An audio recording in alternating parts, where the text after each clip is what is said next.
On this episode of Mythbusters, it's the coolest show on record as the team heads to the high country to blast a blizzard of legends in their first snow special. Awesome! For starters, Jamie and Adam literally try to move a mountain as they attempt to summon up a thunderous avalanche with an Alpine song, a bullwhip, and some rapid fire. Then, in a probing investigation, our trio finds out if there's any idea dumber than licking a frozen pole. Hey, look, it's starting to rip the flesh. And test if it's safer to drive on icy roads backwards. Are you trying to give you how many cones you can knock over? Who are the Mythbusters? Adam Savage. Ow, ow, ow, ow, ow. And Jamie Hyneman. It's almost too exciting. Between them, more than 30 years of special effects experience. Cue dramatic music. Joining them, Carrie Byron, Grant Imahara, Listen to that baby purr. and Tori Belleci. Paramedics are nowhere to be found. They don't just tell the myths, they put them to the test.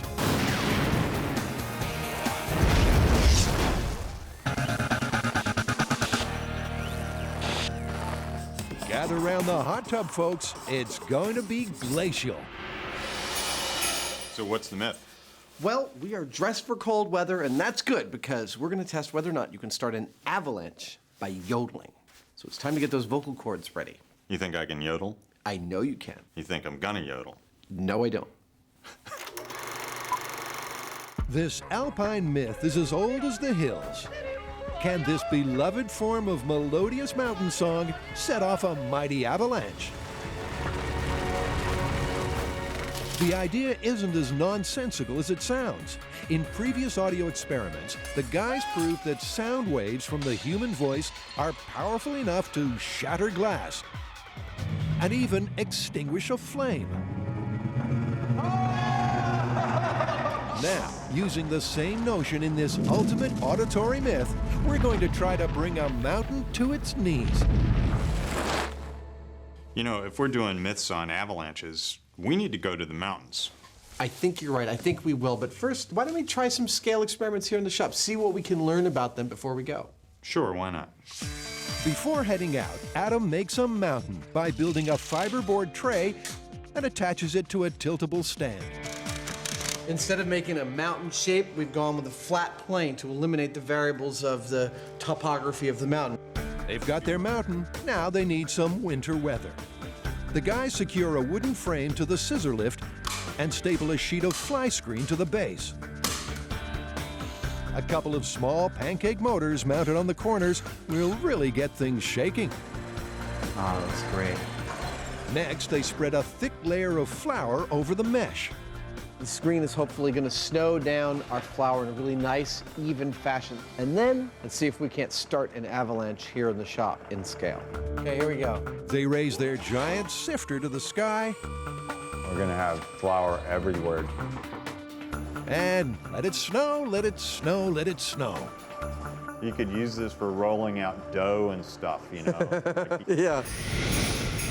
In mountainous regions, the most common and destructive kind of avalanche is called a slab avalanche, when a strong, cohesive layer of snow forms on top of weak snow. All it needs is a trigger to break loose. So it's crucial for Adam and Jamie to get their scale test poised at the most precarious point possible. 135, 36. As the flour slowly builds up, they wait and watch for the exact point it all comes tumbling down. 316, 320. So I'm gonna kill it at 330. Oh. It went at exactly 320. Now that they've got the trigger point timed right on the verge, Jamie groons the run, they recoat the slope, 316, 320. Kill it? Okay. and are ready to make some noise. I think it's really hair trigger. Okay. Okay, let me give you the decibel meter. So start out at 60, and if I go higher than that, just start dialing it up. Adam may not be a professional yodeler, I'm gonna yodel at a soft volume and slowly build up. but who doesn't know and love such movie classics as Heidi and The Sound of Music? His strange warble wouldn't have startled a mountain goat. That was 90.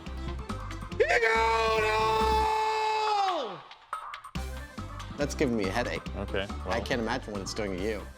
Well, it definitely did nothing to the snow. All right, well, that's about as loud as I can get. I think it's time to go to the megaphone. Okay. A megaphone should take this scale test to the max.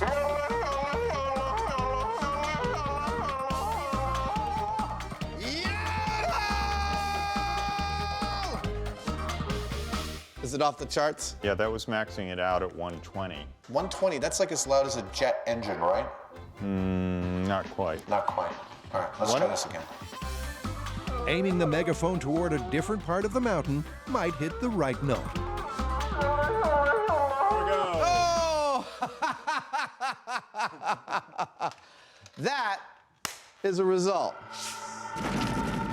That was a hair trigger, and it went. It went with sound from your voice. Oodle-hee-hoo. This Alpine tale may just be true. So grab your polarized designer shades because the Mythbusters are headed into Avalanche country.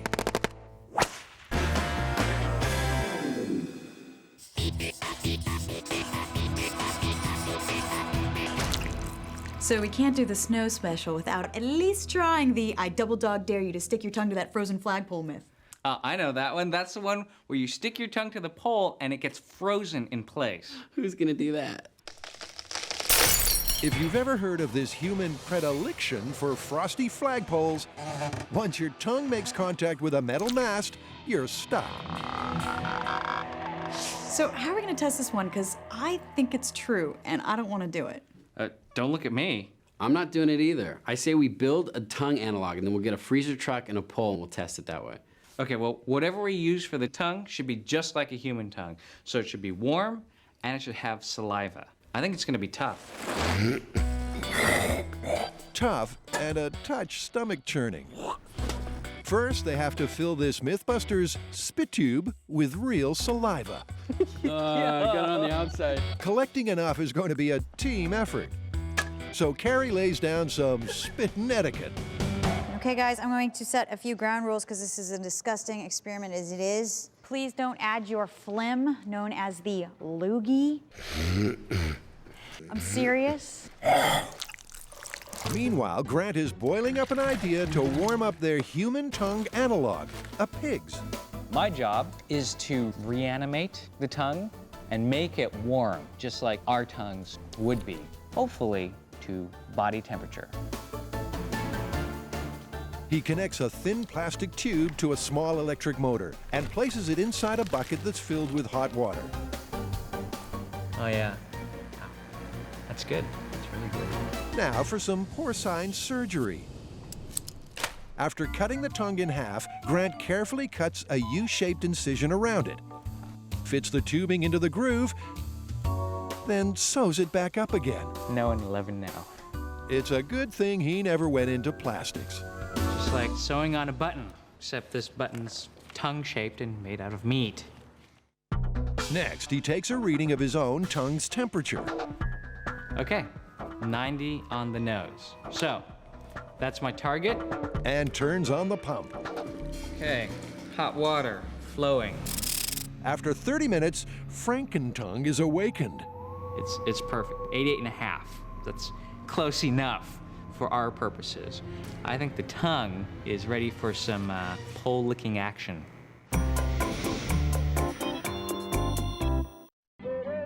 The quirky trill of yodeling has been known to trigger headaches. But how about avalanches? In a small-scale test, Jamie and Adam found that sound waves from the human voice could trigger flour to fall down a chipboard slope. But that was just kid stuff. Now the guys are headed into the territory of what flies without wings hits without hands and sees without eyes. The fearsome white dragon, also known as the Avalanche.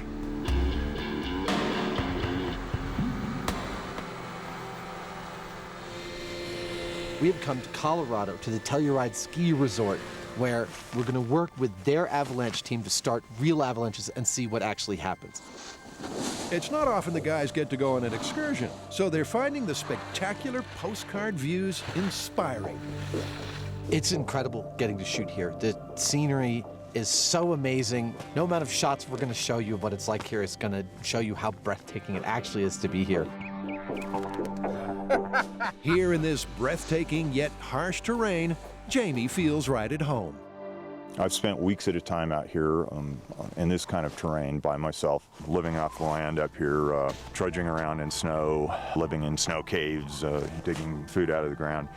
I got to say, though, it's good to be back. It's quite lovely. We're very lucky out here in the wild. We've seen a Hyneman in his natural habitat. Let's be quiet, they scare very easily. To conduct our tests, the Safety Division of the Telluride Ski Patrol has determined a specific mountain site that's a real-life avalanche risk. How do you know when these conditions are right for an avalanche? Well, we go out and we dig snow pits. And we actually stick our head in the snow and look at the structure of the snowpack. And then we also calculate out how much new stress has been added to the snowpack. Because Craig knows all the signs of a mountain on the brink, we're shooting a safe distance from public ski areas. Now, to put the yodel myth to the test, Adam's amateur vocal acrobatics won't cut it. So, to help us, we've brought in a professional yodeler. Liz, come on in. Yodelady! Howdy! How are you? Great. Have you ever heard of yodeling being dangerous, like in an avalanche situation? Well, sure. I used to ski in Vail and backcountry skiing. We were cautioned not to go yodeling in the mountains. Really? Sure. And what is it about yodeling that you think will set off an avalanche? It's a certain frequency, and if you can hit it just right and the conditions are perfect, you could start an avalanche. Liz has been known to shake things up before. When I get a certain pitch and a certain volume, I can feel my crown in my tooth sort of rattle. It's quite a sensation. If anything does start to happen, we're all going to bolt in this direction. That way? Yeah, we've been advised that the avalanche would come down in this way, so we can, a couple hundred yards this way should make us safe. All right.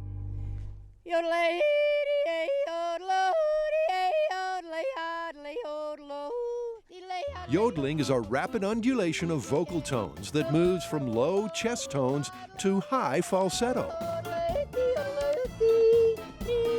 But as Liz's song reverberates around the mountain, delightful as it is, it remains unmoved. Well, that was lovely. And I don't see any avalanche. Well, not yet. What do you think, Jamie? No avalanche. A bullhorn might magnify her vocal exertions enough to cause a reaction. We've got a police bullhorn here, Liz, to help you out. Wow. I'm going to set it on 11. Hold onto the trigger when you're ready to go, and give it all you got. Let's go.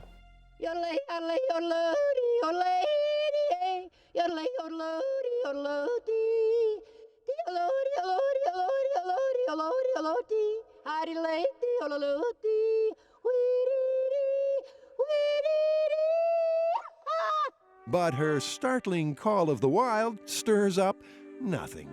Something tells me some animal might want to come out of the woods and mate with us, but I'm not sure that we're starting an avalanche.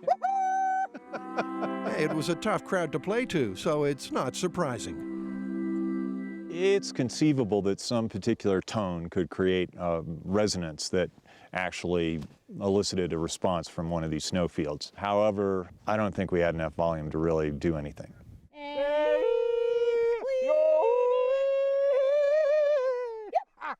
You're good. I think that one's busted. Liz, thank you so I gave it my much for best. helping us out.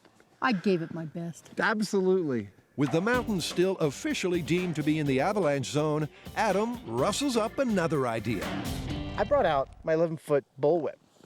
This thing breaks the sound barrier. If anything's loud enough to start an avalanche, it ought to be this. And you can herd some bulls with it if they happen to be up here in the ski slopes, right? We are in the wilds of Colorado, dude. When cracked, the thin, flexible tips of whips move faster than the speed of sound, creating a sonic boom. Here we go. That's the mountain I'm trying to bring down. Sonic booms generate enormous amounts of sound energy, a lot like an explosion.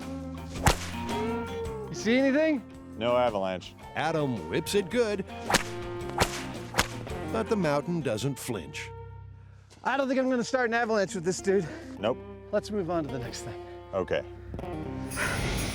But strap on your rescue beacons. This mountain is ready to roll, and we're going to have a blast. Is it true that the best way to bond with a frozen pole is to lick it?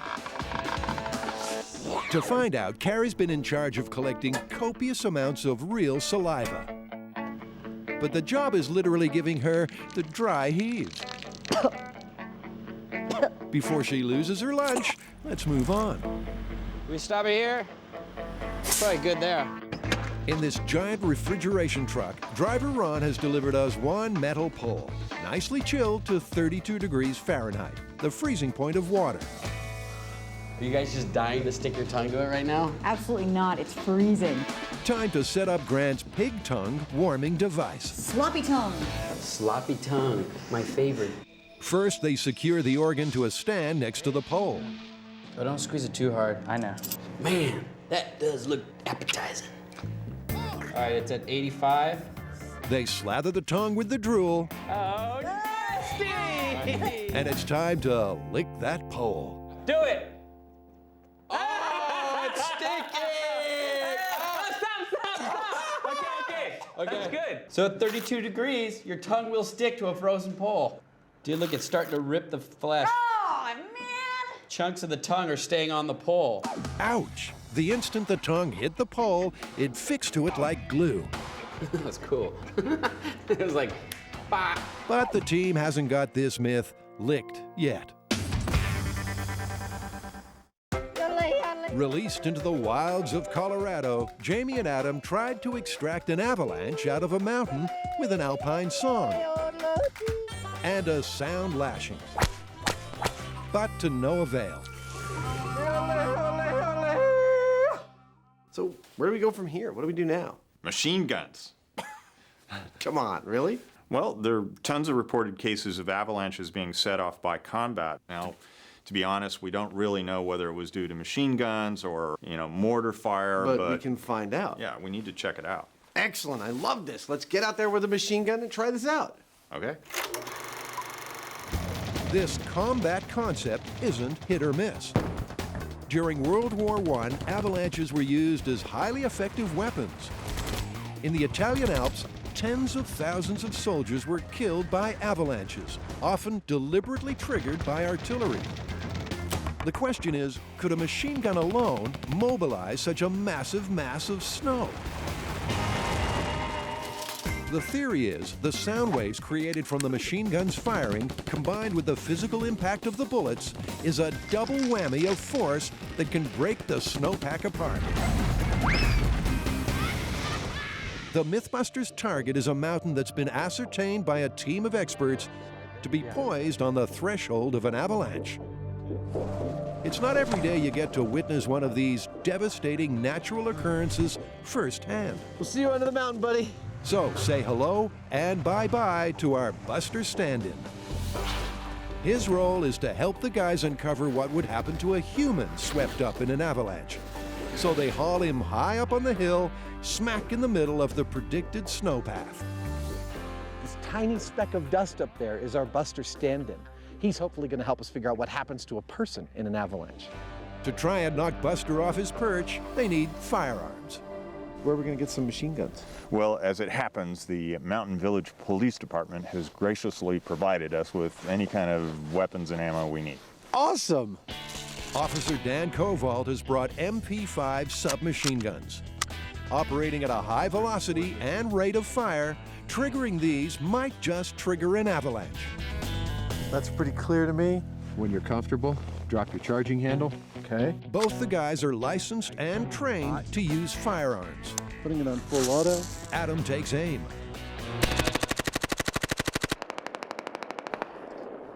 but the mountain doesn't fall. No avalanche. Nope, no avalanche. So they double the firepower. Firing in 3, 2, 1.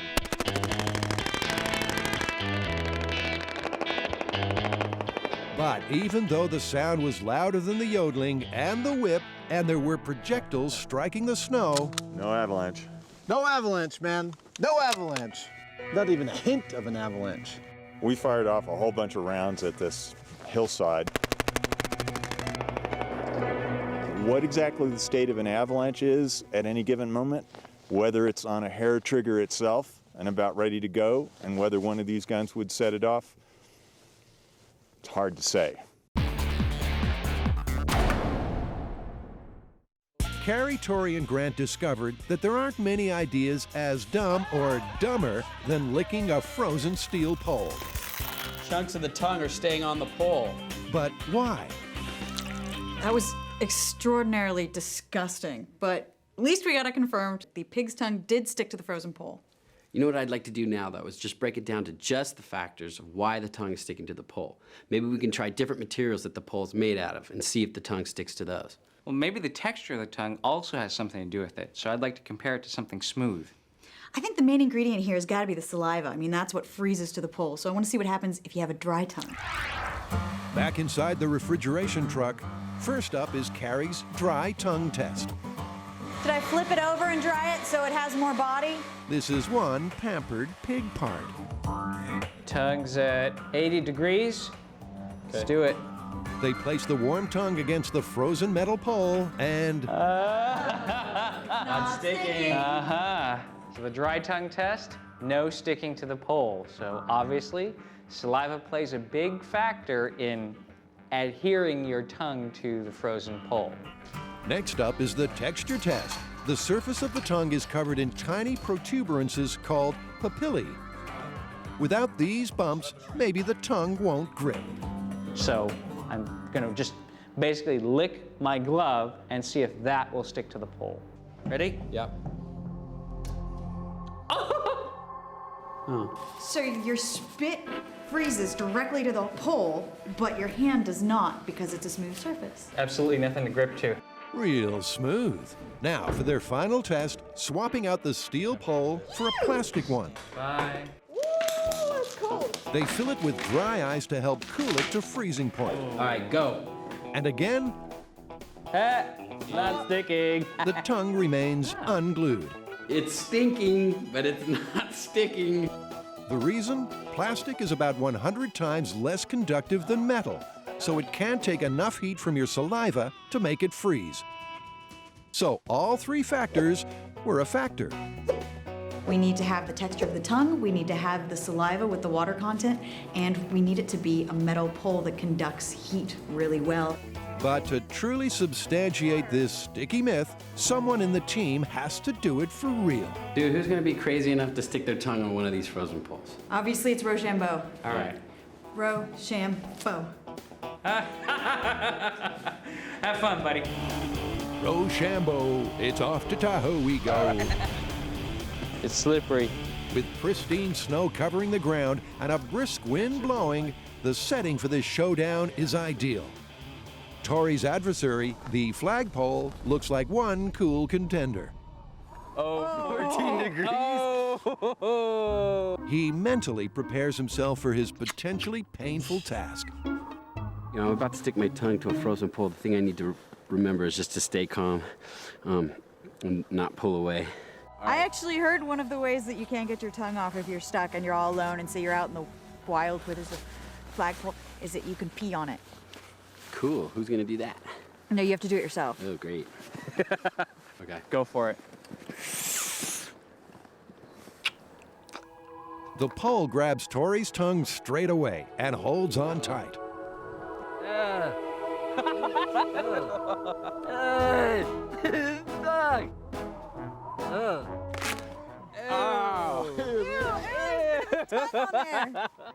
In this bitterly cold encounter, Tori managed to wrench free.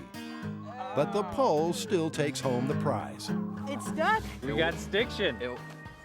Stiction?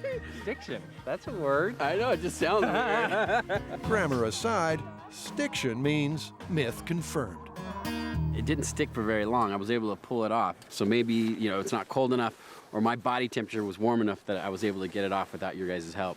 And also, it could have been the finish of the pole. But still, we got it to stick. And I didn't leave too much of my tongue behind. All right, confirmed. Yeah. Let's go snowboarding.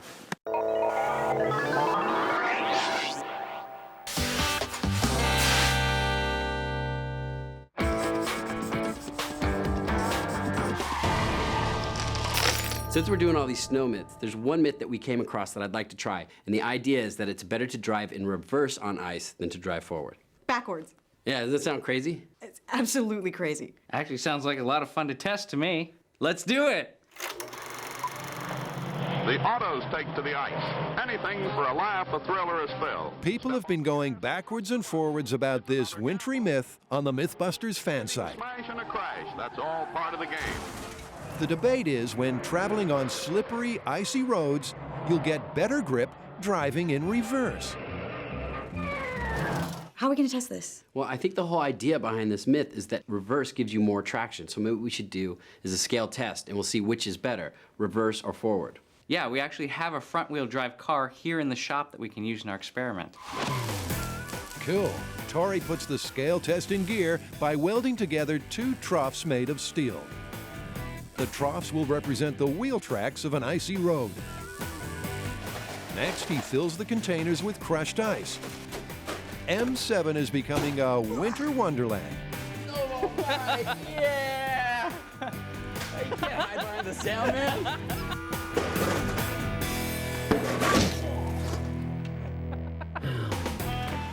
They pack down the ice into solid blocks. Then Tori makes the surface extra smooth and hazardous. Now what I'm doing is getting it wet, and then I'm gonna put the dry ice on top of that, and that'll freeze it, making just a solid block of ice. A car can only move if it can grip the ground, and that grip is called traction. If it has more traction, it can pull with more force. By chaining the car to a weight and attaching a force gauge, the team is going to measure which direction, forwards or backwards, the car has the most grip on the ice. Mechanically, all of the factors are the same. Same weight distribution, the wheels are the same. All you're doing is isolating the gear, so the transmission. Exactly. Time to go for a spin. The car they're using is a front-wheel drive, the most popular choice in passenger vehicles. You know what, we're probably gonna rip off the bumper. Oh, well, it's a company car. Take it away. All right. Okay, stop.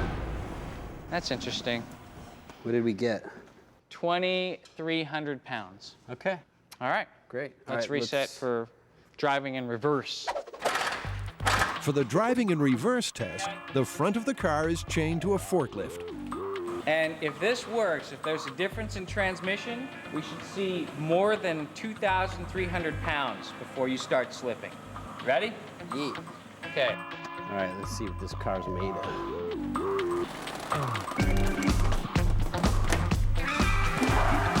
Okay, good. What do we get? Oh! 3,200 pounds, almost 900 pounds more. Dude, that's a great result. So driving in reverse actually does give you more traction than driving forward. In reverse, the car was pulling with nearly 40% more force than going forward. So the driving on ice backwards myth is rolling along nicely.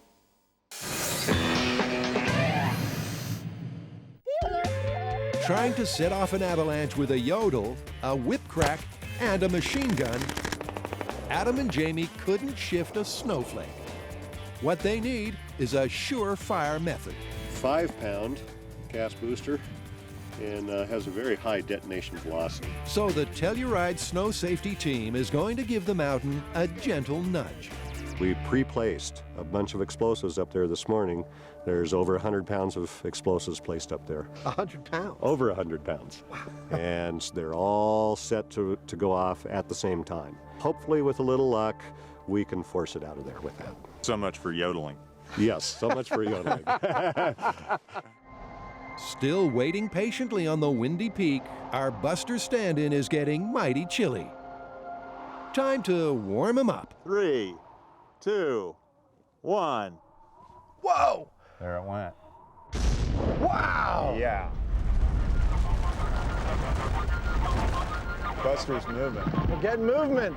But he's right ahead of the slide. Yeah, I see him. I can still see him. Oh, he's just gotten swallowed. He's still moving. He's still with it. Buster's He's in it. Awesome. It's gonna make it over the cliff. Oh, look at that. Oh, poor Buster. wherever he is. He got trash going through that rock chute. Oh, man. The guys finally got some avalanche action. Yeah.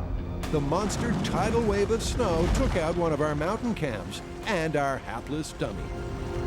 We came for an avalanche, and we got a really nice avalanche. We wanted to get Buster caught up in that thing, and we did. We watched him tumble halfway down the mountain. It was perfect. But their mannequin's medical prognosis doesn't sound good. Buster is busted. He's got a broken knee, broken leg, elbow, forearm. He's pretty busted up. Jamie makes the trek all the way up the mountain to retrieve his broken buddy. Oh man, it looks like he went down ass first. I think he's got like avalanche up his butt. Studying Buster and the terrain up close, he can see just how immense the impact of an avalanche would be. These pieces are like, you know, they're like rocks, they're like boulders, and they're all more or less stuck together like a sea of concrete. You don't really get the feel for it until you're right up here in it. Wow! Yeah. Setting the slide in motion took some explosive power. But the guys have an even more dynamite idea to try. Go, Buster! Well, that saved me a lot of work, I think.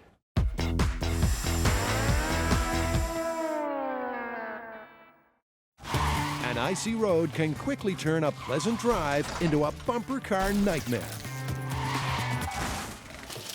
Conducting a scale test in the workshop for the driving on ice backwards myth, Team Traction got some unexpected results. Okay, so it turns out a front-wheel drive car does have more traction on ice when going in reverse. I know, that was cool. What we need to do now, though, is take it up to full scale. But we're gonna need a ton of ice and snow. You know, I heard of this place where the California Highway Patrol teaches their officers how to drive on ice. Bet they'll let us use it. Perfect. All right, let's pack our bags and go. Sure enough, we were kindly granted permission to use the California Highway Patrol's driver training site, an unused section of the South Lake Tahoe Airport. It's the ideal location, but there's a rather frosty problem. I swear, I left the car right here last night. It was right. Clear off all the snow before we could use these test cars. Yeah! An overnight blizzard has buried the cars the team ordered for their tests under a foot of snow. You're like in your little Tori igloo. Oh my God. The door's here somewhere. I just tried the wipers, they're not moving. It'd be much easier to test these snow myths if there wasn't so much snow. Next, a snowplow compacts the thick layer of snow on the ground into ice. Look how slippery that is. What? Whoop, whoop. And carves out a course for the cars to follow. Is anybody else having snowplow nightmares? Finally, the team lays out traffic cones around the entire perimeter. And they're set to put the driving on ice backwards myth to the real-life test. Track's all set up. We have all our cones down. This is a very real-life situation. We have snow, we have slush, we have ice. I think we're ready to test it, so let's go over how we're gonna do it. Well, you know, we did find out that we had more traction going in reverse with the front-wheel drive car. So maybe what we should do is test that one first. We'll go at 15 miles an hour forward and then going backwards and see which one performs better overall. We've got a couple other types of cars, a rear-wheel drive and a four-wheel drive. So let's do the same set of tests, forward and reverse, see if that makes a difference. I'll take front-wheel drive. All right, I get the convertible. All right, I'll take the four-wheel drive. Great. Cool. The car's different drive systems either propel their front, rear, or all four wheels. By testing all three types, the team will learn if they have different traction abilities and can hold the road better in reverse. Carrie's going to take the wheel first. 15 miles per hour is the set speed limit. slow enough to be safe, but fast enough to give the wheels of the cars enough momentum to move through the slush. Carrie, how many times have you driven on the snow? This is actually the first time I've ever driven on snow. Here we go. This is forward, 15 miles an hour, front wheel drive. Carrie hits the gas. Whoa! You can start off slow. Okay, I'm at 15. But even driving at such a low speed quickly loses her grip. Keeping 15. Woo! Oh, I'm sliding a little bit here. 15 feels a little faster on this slush. It's not long before she takes out her first victims. Number 2. And then she just can't seem to get back on track. You went off the track. Get back on the track. Go between the cones, Carrie! Oh my God. The turns are where things really get tricky. Coming around the last few turns, still at 15. I would too. 15 to the end and stop. Thankfully, she comes to a safe stop. Have you been drinking, Carrie? Woo! Well, that was much more slippery than I had expected. It is so difficult to drive on ice. That's scary. Now, to see if the front-wheel drive has better traction in reverse, like it did in the scale tests. You ready? Yeah. No. Yeah. Wear your seatbelt. Yeah. Absolutely wear your seatbelt. Grant bravely volunteers to monitor the speedometer for Carrie. You're already coming off the track. She hasn't even gone 2 feet. She's already coming off the track. This is not looking good. Here we go. Front wheel drive going in reverse, hopefully staying at 15. I'm taking cues from you, so let me know if I need to go faster or slower. Okay. And she's off. 5 miles an hour. Grant counts up her speed, and she's looking surprisingly steady. Holding 15. Looking good, Carrie. This myth may have some traction. She's actually doing better in reverse. That's amazing. Well, maybe not. But as soon as she hits the tight curves, things spin out of control. Okay, you know what? Before you destroy the entire course, why don't we just take a breather? I think we've got a cone underneath us or something. Grant, can you hear me? Pull the key out of the ignition. Oblivious to Tori's pleas, Carrie's trip takes on all the twists and turns of Mr. Toad's Wild Ride.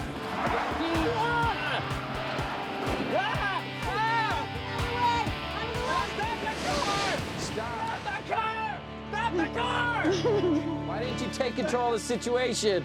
She destroyed the whole course. You're crazy. So even though the scale test indicated you might have more grip, driving backwards in the front-wheel drive was way more dangerous than going forwards. I think that the main factor here is that driving backwards at 15 miles an hour is very difficult as is. And the amount of traction that you might possibly gain from going in reverse will not compensate for the fact that it's just too wily going backwards. On the cone count scoreboard, driving in reverse, Carrie wiped out a wily total of 14. There you go. Look, there's a whole family of them. Dang. Testing the fan site requested myth, it's safer to drive on ice backwards. In a front-wheel drive, Carrie lost all control. Now, to see if Tori can keep it together. You know, this is the rear-wheel drive, and it's got the engine in front of the vehicle. Your drive wheels are in the back, so you don't have the weight of the engine holding down those drive wheels. So it's going to be interesting to see if we have more traction. Topless. I like it. I mean, we got a convertible. We might as well use it, right? The course has been re-iced for Tori's first run at 15 miles per hour. So this will be rear-wheel drive going forward. He powers off. Yeah! A little squirrely. The sports car is squirrely for sure, but Tori relaxes and enjoys the slide. Yeah, it's like drifting. I was doing a little bit of drifting. It's so much fun. You turn into those corners and your whole car goes sideways and you just kind of ride it out. Here comes the sharp turn. It's done pretty good. I don't see any down yet. Tori completes the circuit with no knockdowns. All right.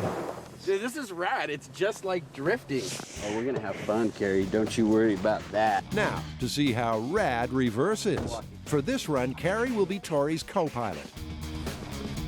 Okay, a little faster. But as soon as he gets to the first turn, the cone carnage begins.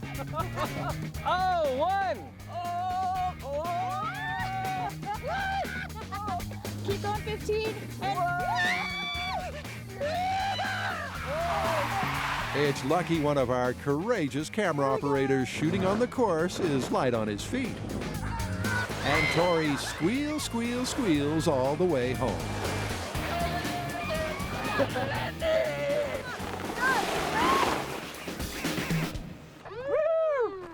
Wow. Yeah. I would have to say it's pretty obvious. Going in reverse, even though you might have more traction, you don't have any control of the vehicle. On the leaderboard now, Tori's reverse cone count is 12, just 2 less than Carrie. Now it's Grant's turn to take the wheel. His vehicle is a mighty 4-wheel drive. You've got the benefit of having all 4 wheels going through whatever it is you're trying to go over. And hopefully, you'll also get the benefit of traction from those tires. This is 4-wheel drive, 15 miles an hour, forward around track. Here we go. Into turn 1, little sliding. But not bad. I'm feeling in total control. Grant's drive around the course is like a walk in the park. Little sliding right there. Last turn. Whoa, a little slide. Still looking very good, very good. Grant didn't hit a single cone.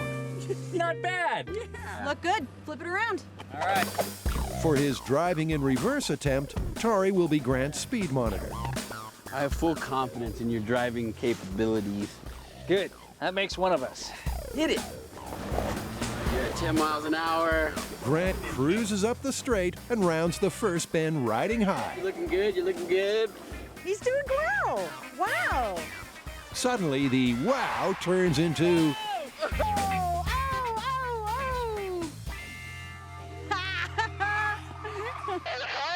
In reverse. Okay. Grant is knocking cones down like dominoes. Oh, that's oversteering. And to make things worse, Tori is the ultimate backseat driver.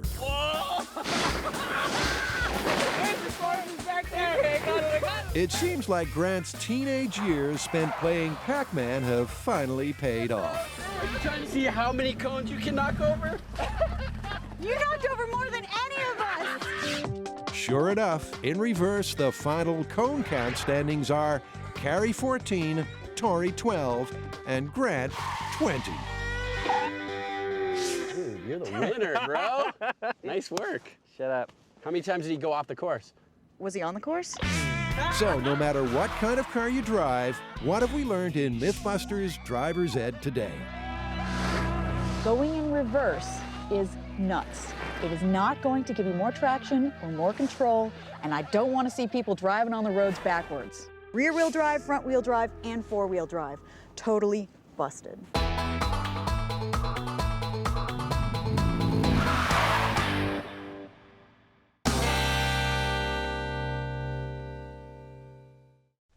Jamie and Adam learned that summoning up a mighty avalanche by happenstance isn't easy.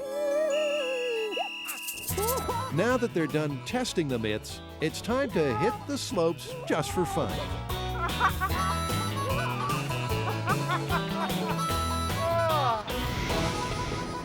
That's cool. Adam is going to take flight with an airborne snow safety team who leave nothing to chance. Avalanches are very deadly, and these guys go out with the explosives and they cause avalanches on purpose so that they don't happen to people by accident.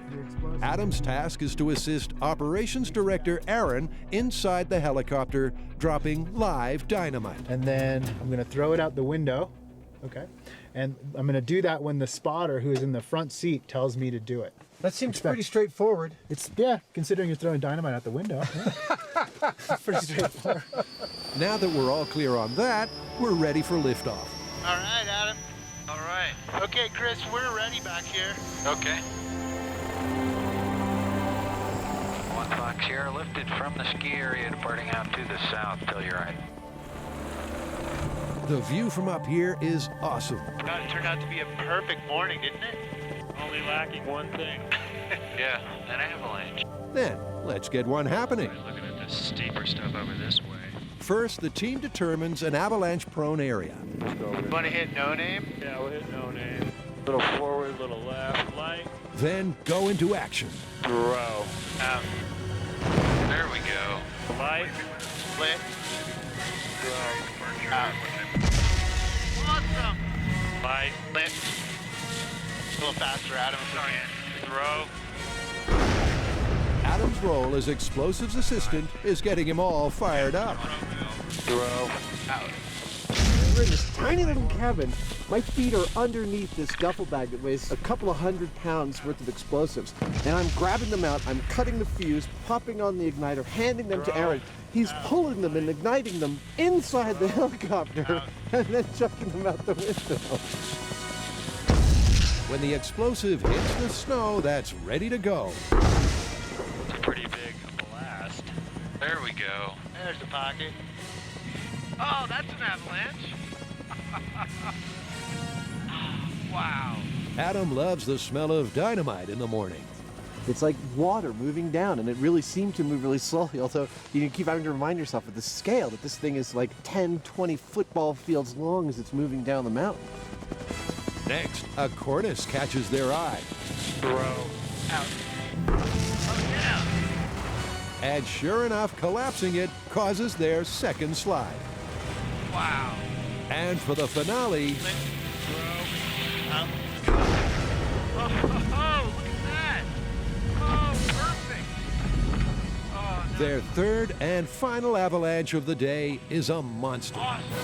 We were out for well over an hour and a half. We got 3 avalanches. I'm super pleased with what we got. How are we going to call this one? Well, you know, all of our field tests said the same thing, as far as I'm concerned, that no yodeler in the world is truly in danger from an avalanche merely by yodeling. You know, I agree with you, but I have to put in a caveat. I mean, the variety of snow fields that are out there that would precipitate an avalanche is infinite almost, and I can't help but think that some of them are going to be more sensitive than the ones that we saw. Right. I mean, I appreciate your point, but the fact is if we're going to be scientific about it, we can only call a conclusion based on the data that we've set out to gather and gather. Yeah, we have to do that, but I have to make the point that there are cases like skiers, which are not hundreds of pounds of high explosives, that have set off avalanches. Yep. In some cases, it doesn't take very much. Your editorial comment is so noted.